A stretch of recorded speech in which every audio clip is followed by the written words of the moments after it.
चला जाऊया देवाच्या पवित्र वचनाकडे. आपण काढूया लूक शुभवर्तमान अध्याय 7 आणि वचन 11 ते 16. लूक शुभवर्तमान अध्याय 7 आणि वचन 11 ते 16.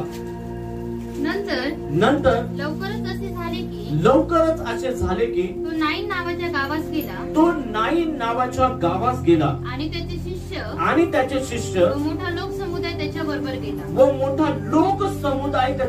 गेला. तो गावाच्या वेशीजवळ येऊन पोहोचला. तेव्हा पहा, कोणा एका मृत माणसाला बाहेर नेत होते. तो आपल्या आईचा एकुलता एक मुलगा असून ती विधवा होती आणि त्या गावचे पुष्कळ लोक तिच्या बरोबर होते. तिला पाहून प्रभूला तिचा कळवळा आला व तो तिला म्हणाला, रडू नको.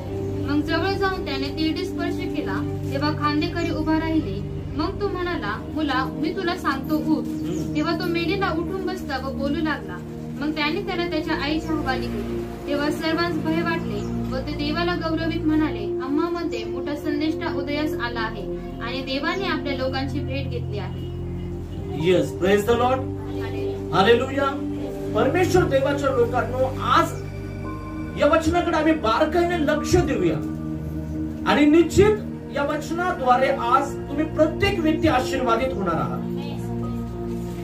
जे वचन या ठिकाणी आता आपण वाचलं आहे, हे वचन म्हणजे एक सत्य घटना आहे, खरोखर घडलेली ही घटना आहे.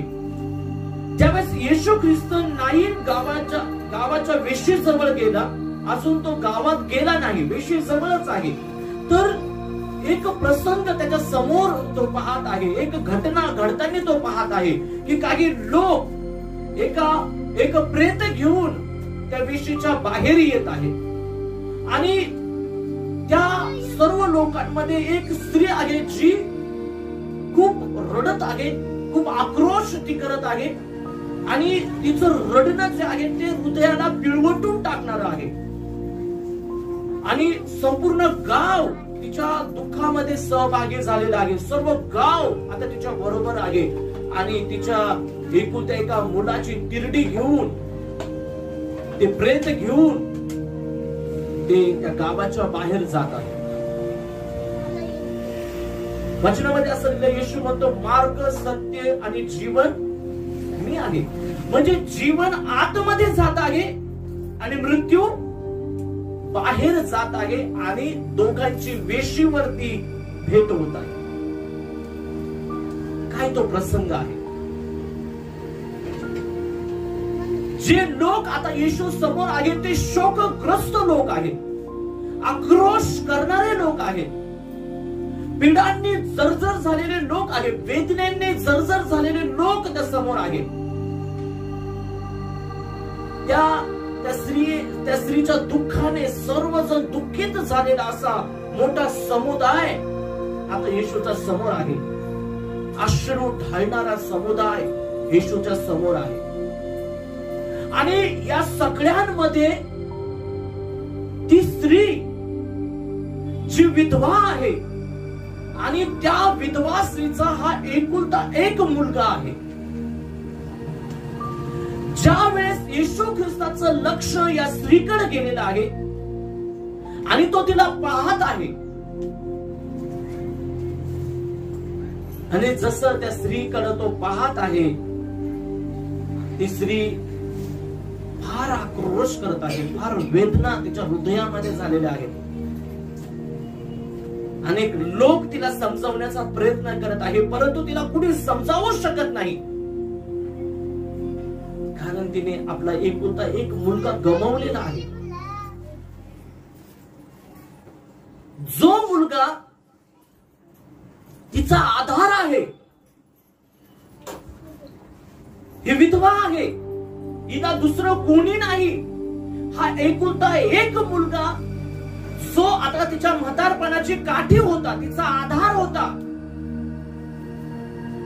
तिच्या जगण्याची उमेद होता, तिच्या जगण्याची आशा हा मुलगा होता. आता तो मुलगा तिच्या बरोबर नाही. तो मुलगा आता तिला सोडून, हे जग सोडून निघून गेलेला आहे. मग कसं सांत्वन करणार तिचं, कसं तिला समजावणार. कसे तिचे अश्रू पुसणार, कारण आता परत ती तिच्या त्या लेकराला पाहू शकत नाही, कारण तिचा लाडला है ना, तिच्या काळजाचा तुकडा, किती स्वप्न त्या लेकराविषयी तिने पाहिले असेल, तिला त्या आठवत असतील त्या सर्व गोष्टी, आपल्या हाताने त्याला भरवलेले घास, बोलणं तिच्या बरोबर, त्या सगळ्या गोष्टी तिला आठवत असतील.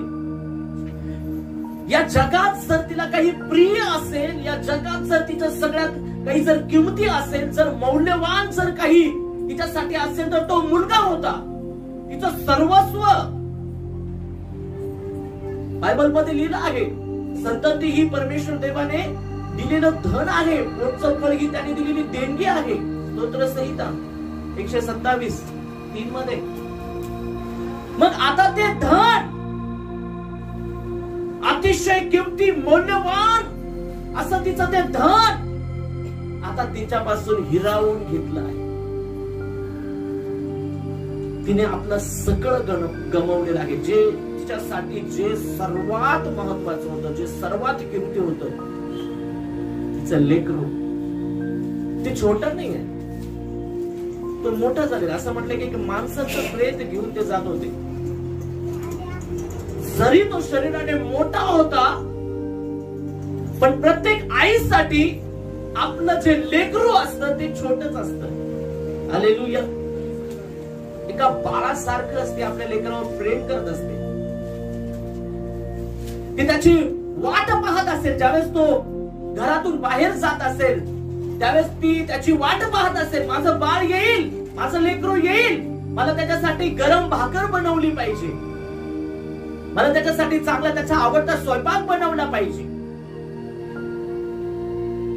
आणि ती त्याच्यासाठी जेवणाची वाट पाहत असेल, आणि ज्यावेळेस तो येत असेल त्याला आपल्या हाताने घास भरवत असेल, आपल्या हाताने गरम बनवलेलं जेवण त्याला देत असेल. पण आता ती आठवत असेल की आता मी कोणाला घास भरू, आता मी कोणाला माझ्या हाताने जेवण चारू, आता कुठून येईल माझं लेकरू, कुठून येईल आता माझं बाळ. तिला त्या सगळ्या गोष्टी परेशान करत आहे, आणि म्हणून तिच्या अश्रूंना आता कोणी थांबवू शकत नाही. संकटांवर आलेले संकट ती सोसत आहे.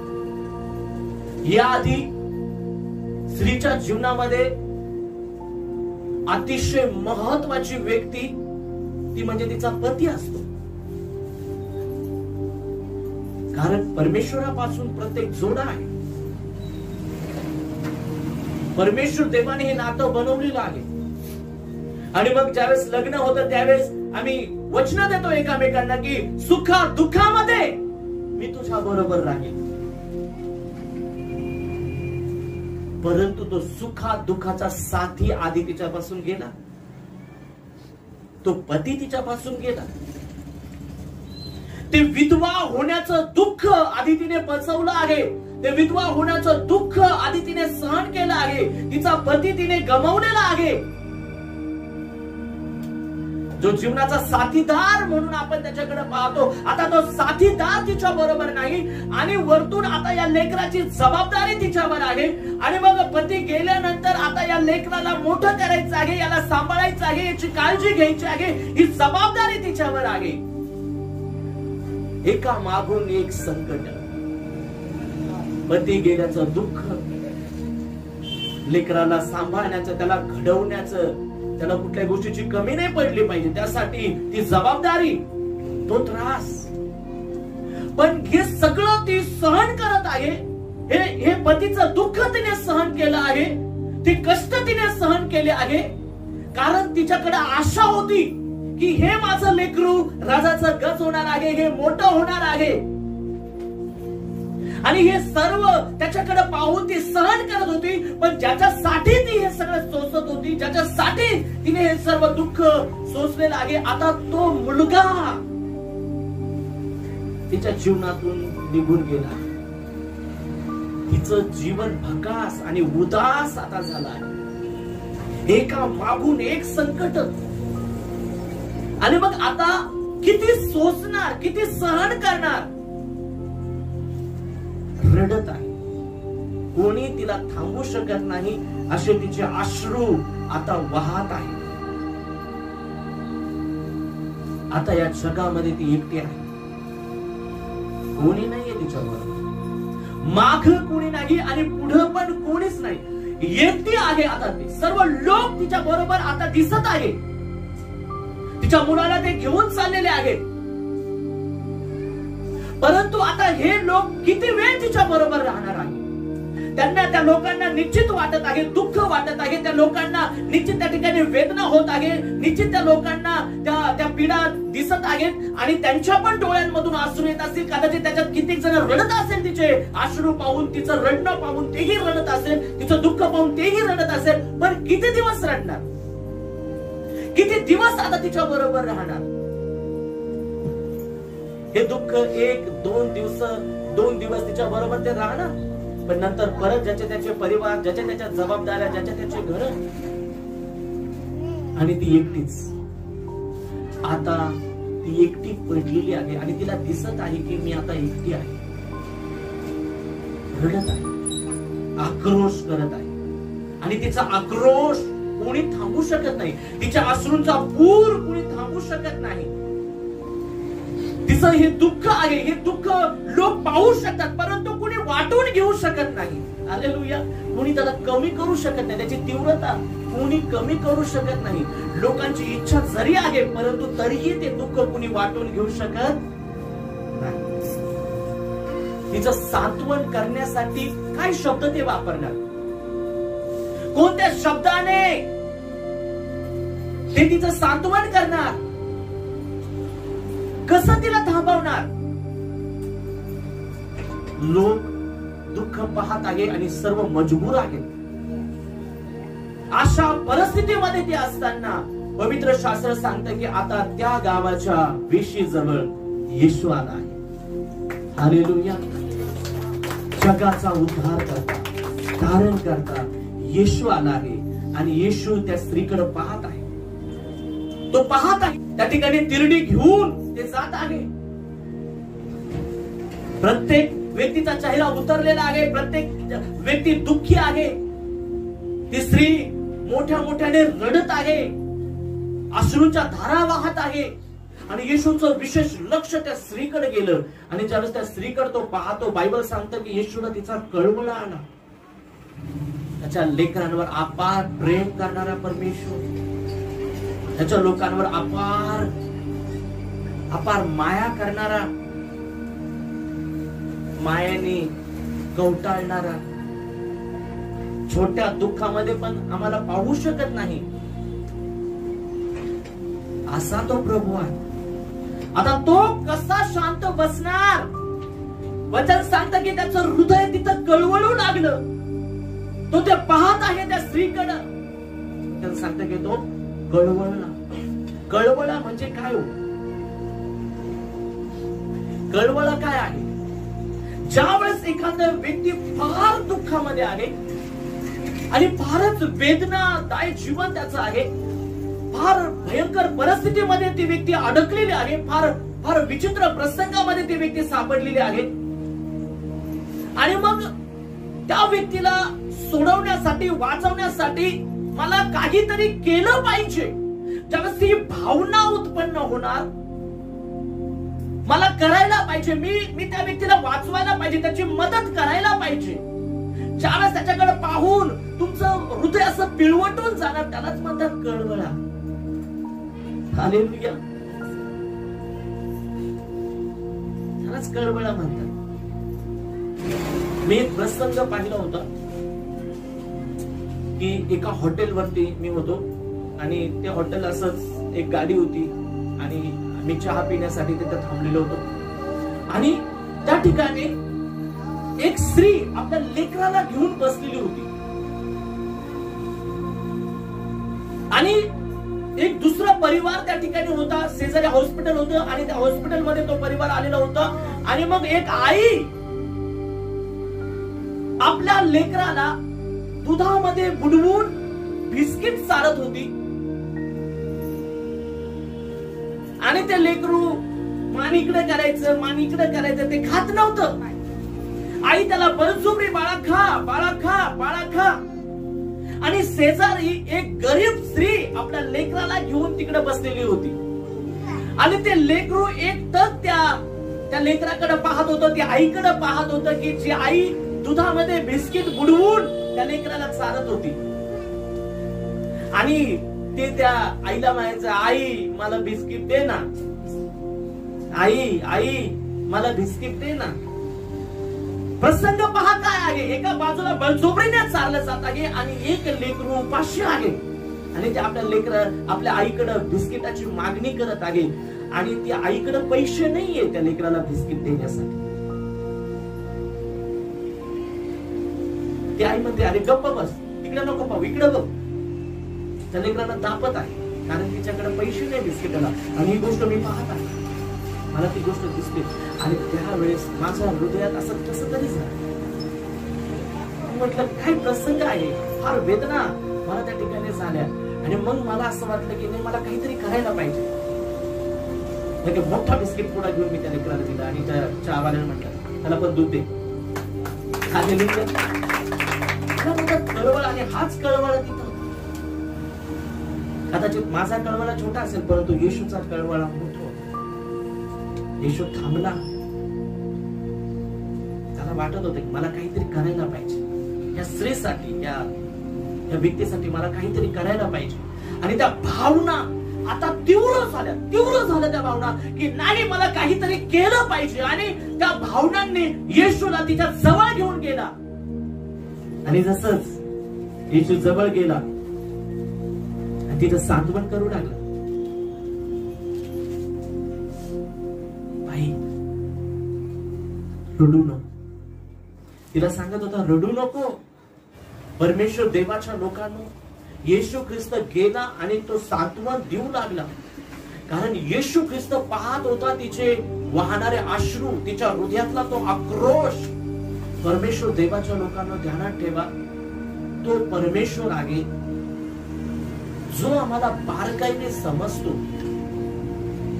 इतर लोक दुःखी निश्चित असतील, अनेक लोकांना तिचं दुःख माहिती असेल, अनेक लोक एकमेकांना विचारत पण असतील, परंतु येशूने कोणाला न विचारता त्याला तिचं दुःख कळलेलं आहे. तिच्या भावना त्याला समजल्या आहेत, तिच्या अश्रूचं मोल येशूला कळालं आहे. हालेलुया.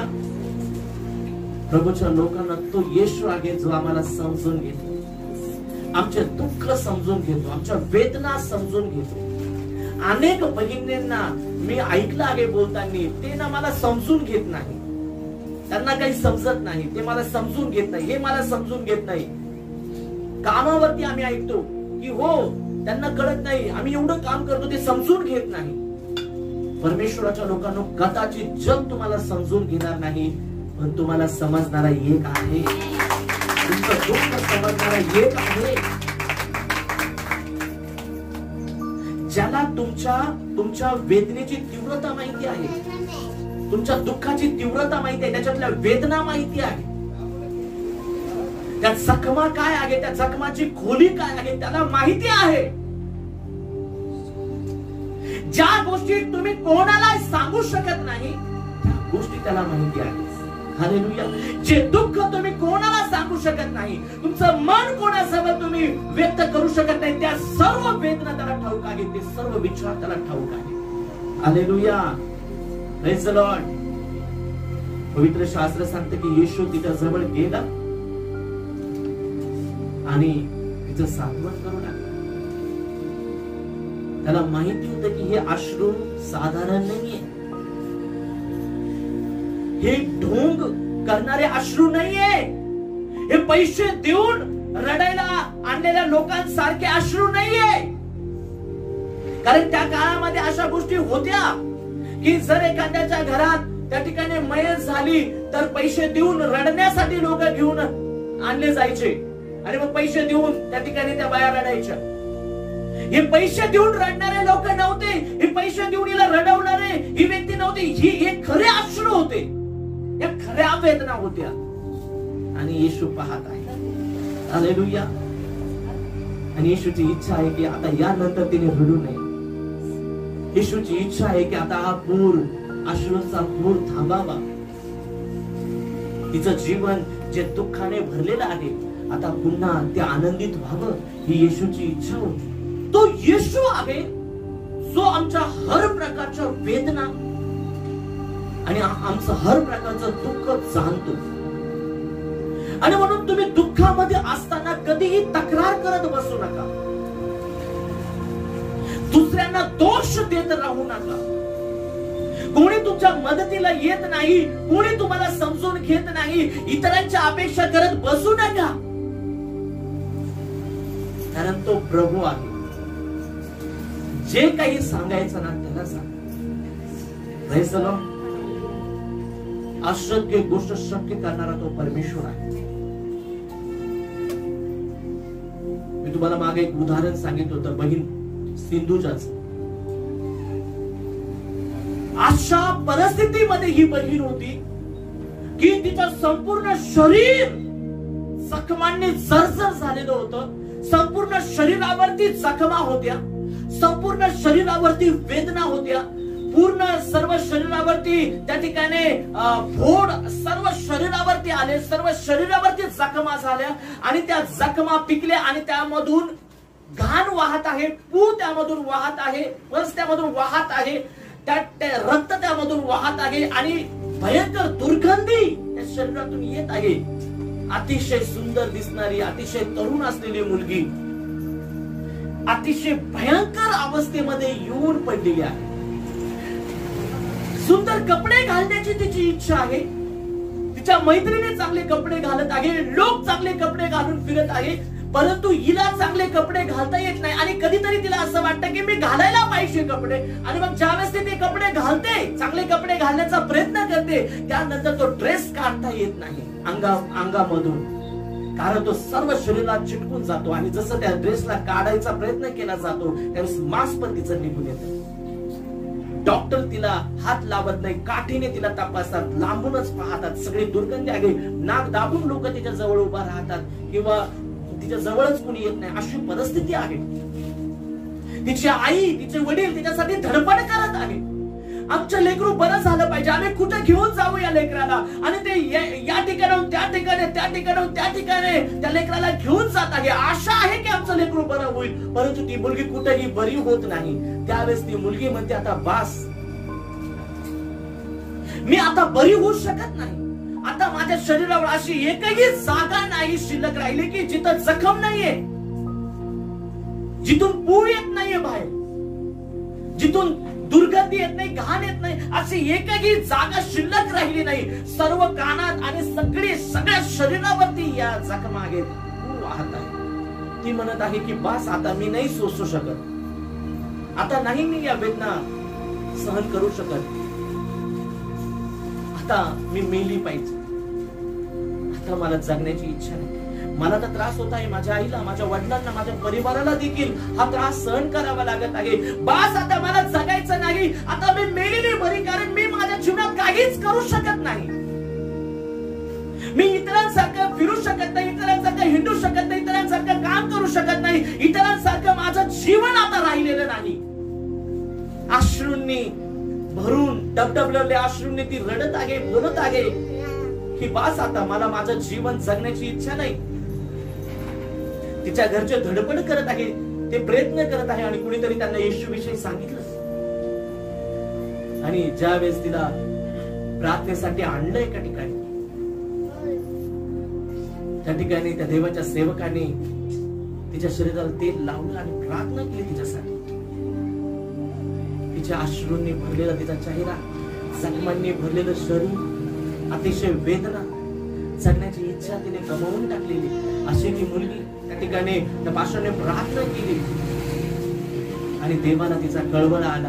आणि त्या दिवसापासून जखमा कोरड्या व्हायला सुरुवात झाली आणि परत ती पहिल्यासारखी नीट नेमकी झाली. कारण तो परमेश्वर देव दयाळू आहे, त्याला माहिती आहे तुमच्या अश्रूंचं बोल, त्याला माहिती आहे तुमच्या वेदना. हालेलुया.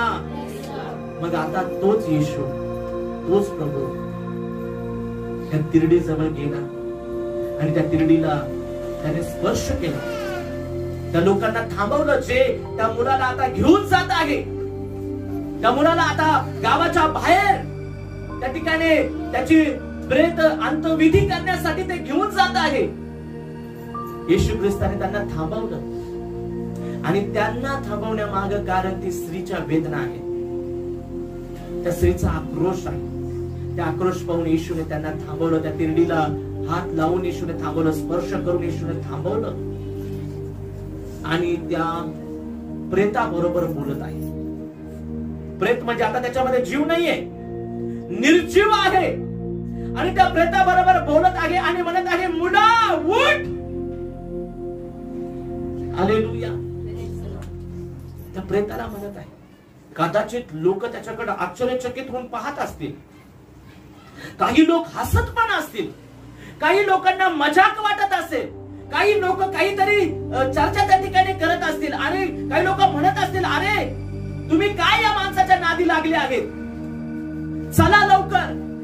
आणखीन ही स्त्री रडून रडून घायाळ होऊन जाईल. आता आपल्याला लवकर गेलं पाहिजे आणि ही विधी उरकली पाहिजे.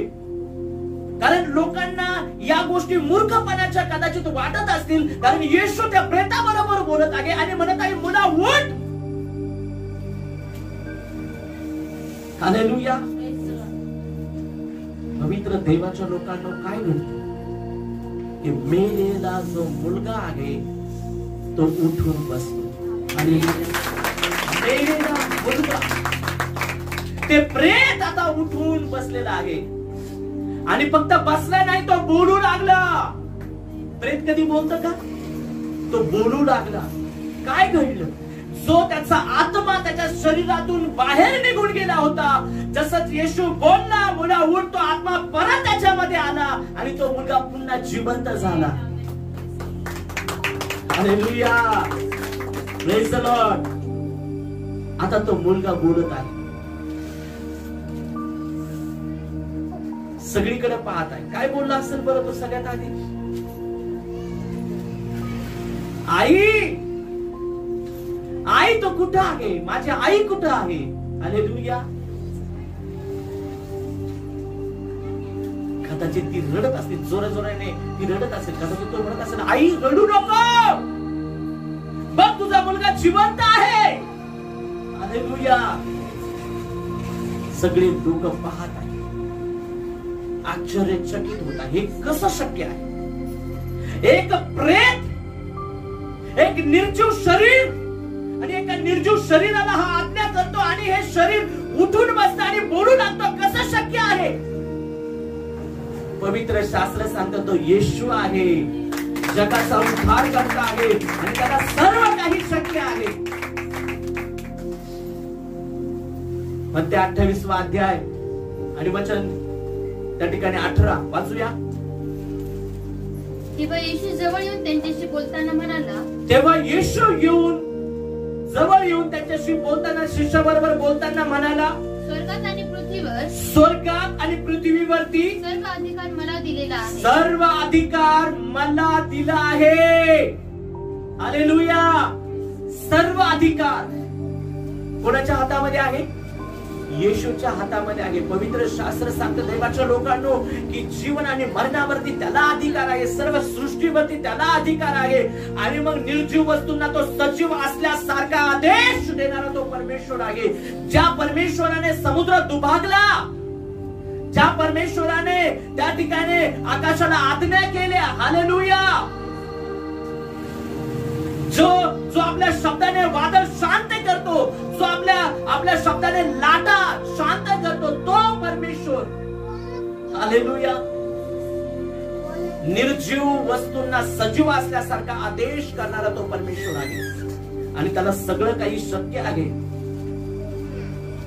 आणि म्हणून या ठिकाणी आपण पाहतो की आता तो मेलेला मुलगा जिवंत झाला आहे. आणि जसं तो जिवंत झाला त्यावेळेस येशू ख्रिस्ताने आणखीन एक महत्वाची गोष्ट केली आणि ती गोष्ट काय होती की त्या मुलाला त्याच्या आईच्या हवाली केली. Praise the Lord.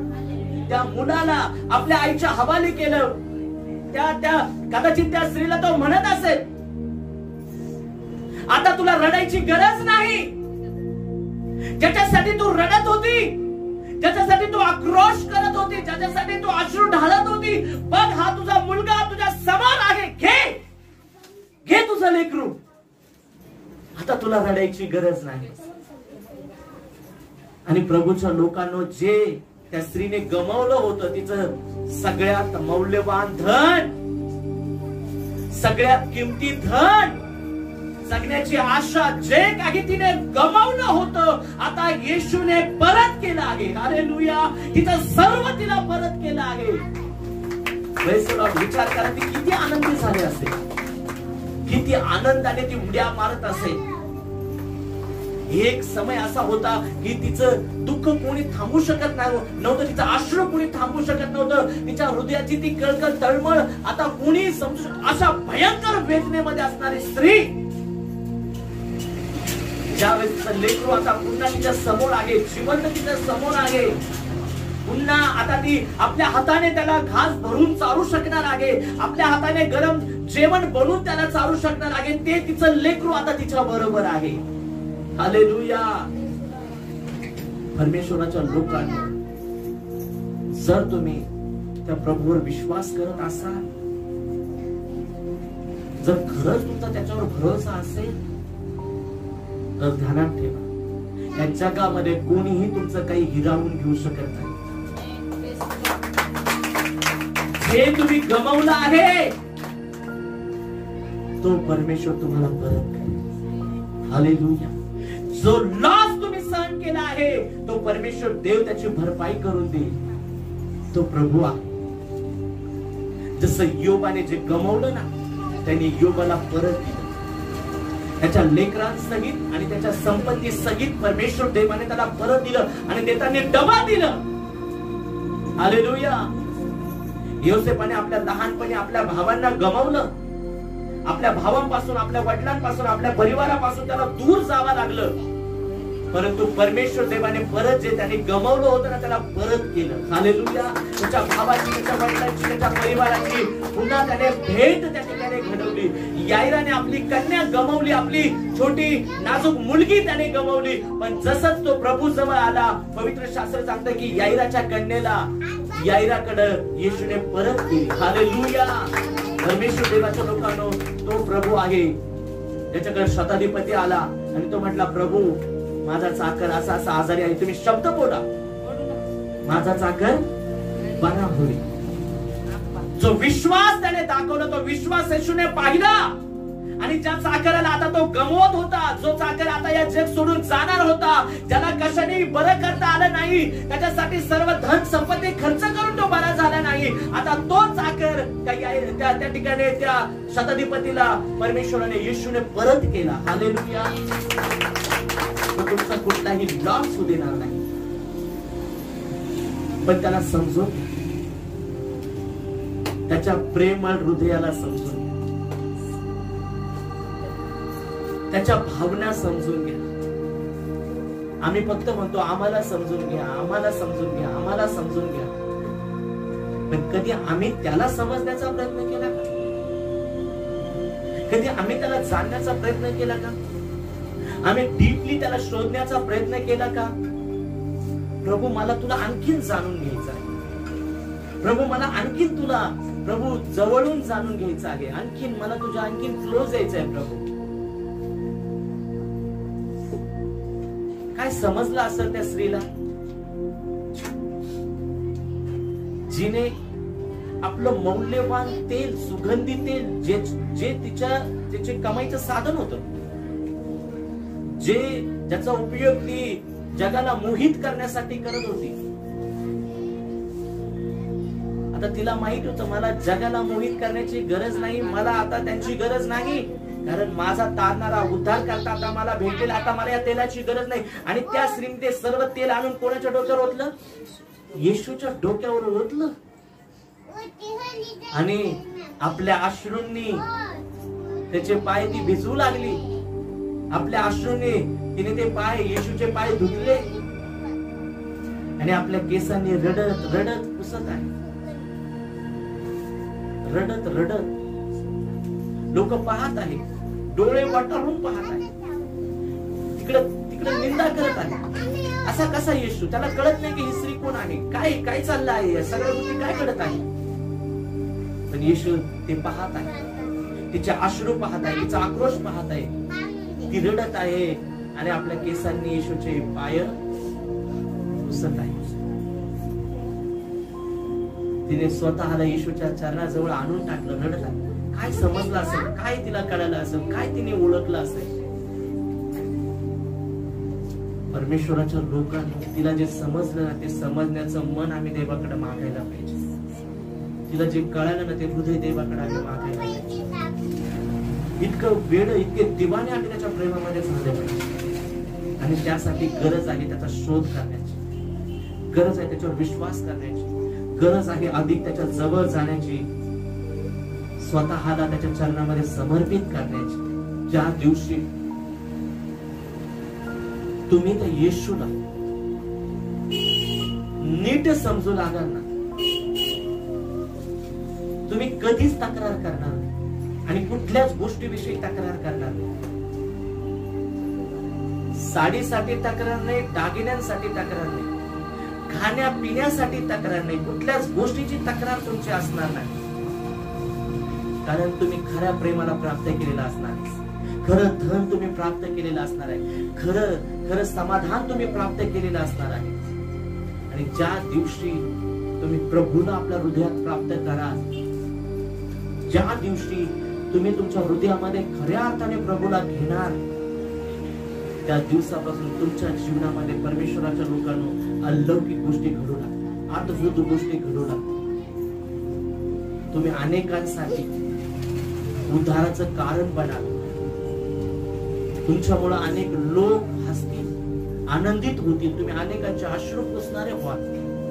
कारण त्या दिवशी येशूचं हृदय तुमच्यामध्ये असेल, येशूचं जीवन तुमच्यामध्ये असेल.